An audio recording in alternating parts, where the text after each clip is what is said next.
Thank you so much. Well, it's really happening, isn't it?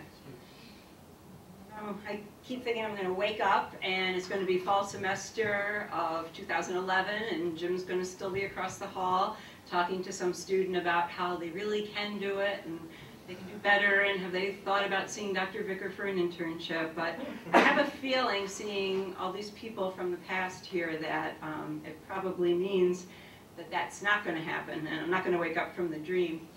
A lot of people don't know, I actually started in the English department here at Fisher, and it only took a year for them to throw me out. They gave up a tenure track line and sent me to CJ, and when I was in the English department, we used to, this is before Dr. Vanderbilt, by the way, friends of Dr. Vanderbilt, but we used to sit in hard plastic chairs in the classroom during faculty meetings, and the chair would be up at the podium and just kind of tell us what to do. So it was very rigid. At my first meeting for the Communication Journalism Department, I'm walking down the hall and Gary Cuminelli's sitting in the window. Remember where Basel 200 is now? There was a window where the media center was, and he's smoking a cigarette. And Jim is sitting there, and Skip Battaglia had actually opened a bottle of wine. And I thought, you know, I thought I'd gone to heaven. I mean,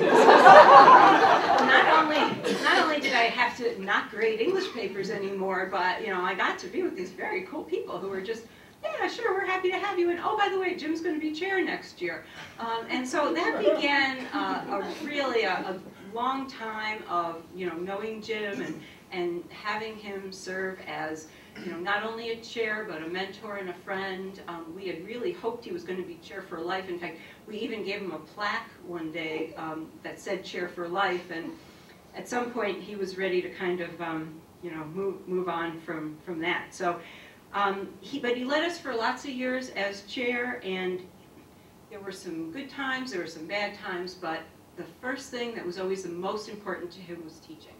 And it didn't matter how Fisher changed in terms of looking at scholarship and service, Jim was always, always dedicated to his students.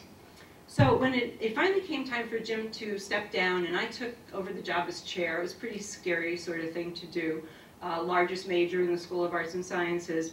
And I went to the Academic Chairs Conference, which happens to be in February in Orlando, Florida, which was kind of nice. But I got to hear Dr. Peter Selden talk about his book, The Teaching Portfolio. And in that, he talked about having senior professors who are really excellent teachers put together a legacy portfolio. And by that, they would be putting together all of their ideas, their suggestions, their inspirations, things that would help both seasoned professors as well as help to mentor new professors along the way. And when I heard about this idea of a legacy portfolio, I went out and I grabbed the book and I gave it to Jim and I said, before you leave, you only have 2 months left, right, before you move. You're going to put together a legacy portfolio so that we have some kind of a recollection of this. And Jim talks a lot about this idea of imprints. But I think the idea of legacy is really what we're talking about when we look at what Jim has left behind for us. The night of Jim's last lecture, my daughter Chrissy called home from Boston and her dad told her where I was. And I wanted to point out that my children, who are now out of college and professionals, my son is now a dad, they have never known a time when their mom didn't work with Jim Seward.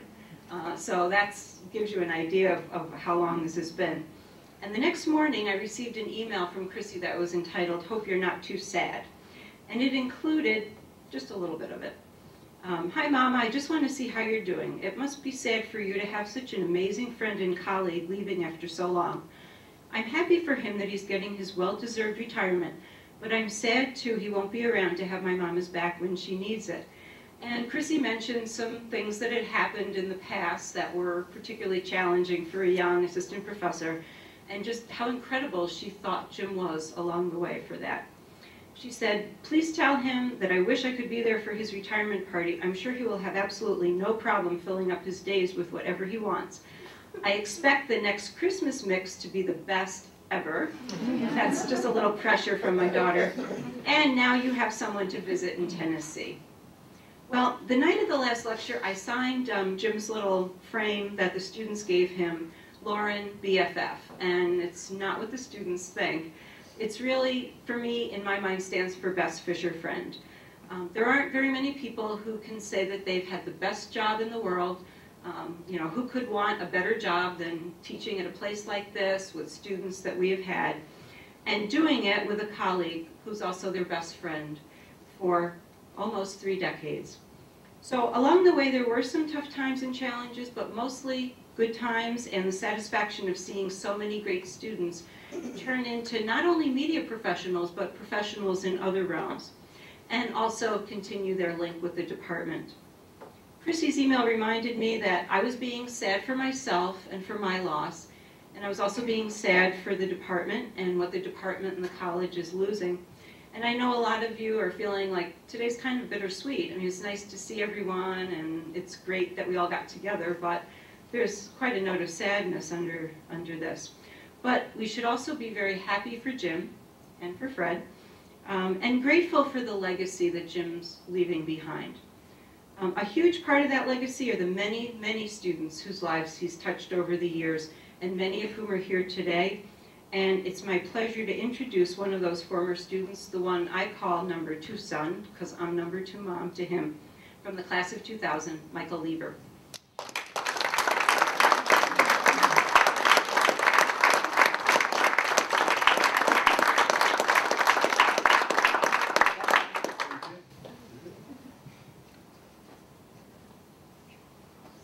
Ladies and gentlemen, Seward. It's not often in our lives that we truly have the chance to honor in a significant way those who have helped cast the die of our lives. At least in my life, I haven't really had that chance yet. That is one reason I'm so excited to be here today. Dr. Jim Seward is a great man, as you all know, a great teacher, and in my opinion, that's what also makes this a very, very sad day. What I know of Dr. Seward's life is that he's a pretty simple guy. Like what he wants us all to think. His life is even somewhat normal for a professor of communication journalism at a mid-sized college in a mid-30s ranked media market. His home life until recently was marked by a great home in Victor, a visit to which, as many of us know, was the capstone for broadcast journalism students' careers. For much of his tenure, Dr. Seward's life seemingly revolved around his longtime best friend, Bear. His handsome, playful, adored, four-legged friend. Although in recent years, many of his students learned of his really true rock, his close confidant, and his true best friend, his longtime partner, Fred Billette. These pillars, along with many close friends in the community, created the foundation for a life dedicated to teaching, the reason we're really here today. In 1995, a young, very easily distracted, ADHD, high school junior named Michael was trying to determine what he should do with the rest of his life. In an effort to figure it all out, he sent a simple email to a Dr. Jim Seward, who he was told was the chairman of the communication journalism department at St. John Fisher. In the email, he shared with this Dr. Seward that he had long been interested in radio and television, and that he might be interested in pursuing a career in the field. To his surprise and excitement, he received a personal reply from this Dr. Seward. The chairman of the department had in fact responded to Michael, and the two started an email correspondence. With each additional reply came more understanding of and definition of what studying broadcasting would mean and what opportunities might lie ahead. With each reply also came Michael's hope to be counted among the many, many, many distinguished students Dr. Seward bragged about in his emails. That hope was realized when my acceptance letter to Fisher came, and with it, the chance to be among those studying under this Dr. Seward. In August 1996, I joined the ranks of the many eager, young minds who had chose to put much of our fate into the hands of Dr. Seward and the many other wonderful, capable professors in the CJ department here at Fisher. 4 years later, after many lessons about communication theory, broadcasting, journalism, and most importantly about life. I was among those shaped by Jim Seward, and I was ready to take my place in the world. I felt confident, I felt ready. And I knew that behind me was a man I could always call on if I had trouble or needed advice, not just about my career, but also in life. In his 29 years of teaching at Fisher, I am only one of the many, many hundreds of students Jim has shared his passion for life and broadcasting with. This number doesn't include the many other students he affected while teaching at Buff State, Humboldt State, and also as a graduate student at Ohio State, as well as the many people he has educated in the community. Jim's life seems to be all about teaching. He's always looking for that teachable moment in a conversation, his chance to instill some great, important nugget of life lesson. So it's fitting today that we honor Dr. Seward's life and his work by making it something that will continue for all time. Today, in honor of James Edward Seward's life of teaching, I am happy to announce the creation of the James E. Seward Scholarship in Communication Journalism at St. John Fisher College.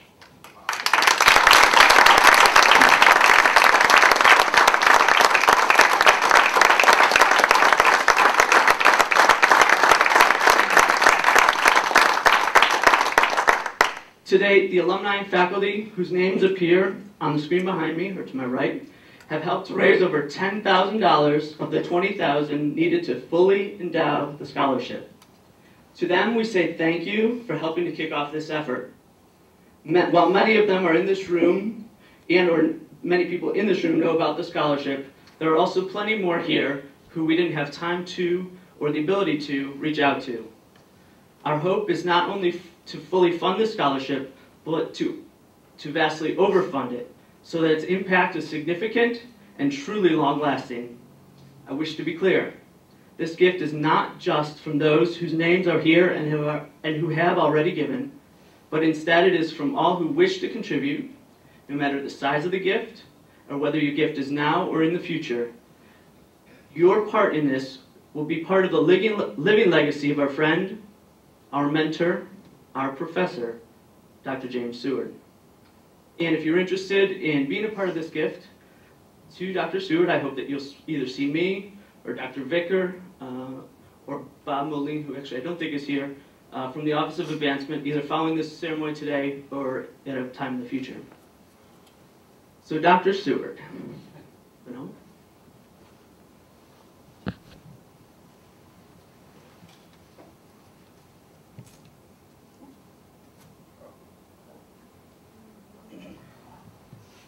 On behalf of the thousands of students, both here at Fisher and at the other fine institutions at which you have taught, your many friends, as well as the communication journalism faculty here at Fisher, I present you with your living legacy.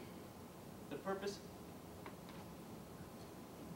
of which, You're loud enough. all right, the purpose of which is to create a living and enduring legacy of Jim Seward's dedication to educating future media professionals by providing financial assistance to worthy students studying the Communication Journalism Department at St. John Fisher College.